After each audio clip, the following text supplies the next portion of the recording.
Ayun, panibagong araw na naman ng pag-iibon. Pakain tayo, guys.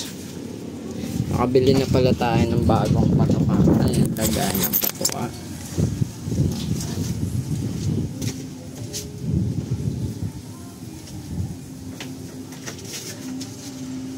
Bumili na pala ako ng lagayan ng patuka nila. Yan, so 70 pesos lang siya sa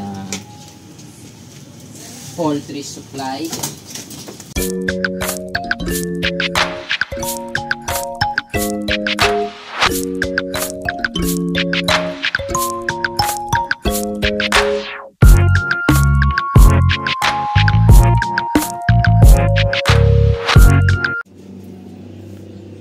Ayun, napakain na natin yung mga ibon, guys. Naglagay na rin ako ng fresh malunggay leaves.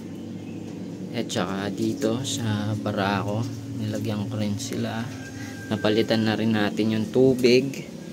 Tsaka mukhang effective naman yung bagong patukaan nila. Kaya ako naglalagay ng malunggay leaves kasi dati, mga 2008 ata, may loft kami, may kalapati na kami dito, dyan sa gilid na itong malaking puno na malunggay. Tapos yung aviary niya nasa bubong, so yung dahon sumasabit-sabit, nakikita namin tinutukan ng mga kalapate.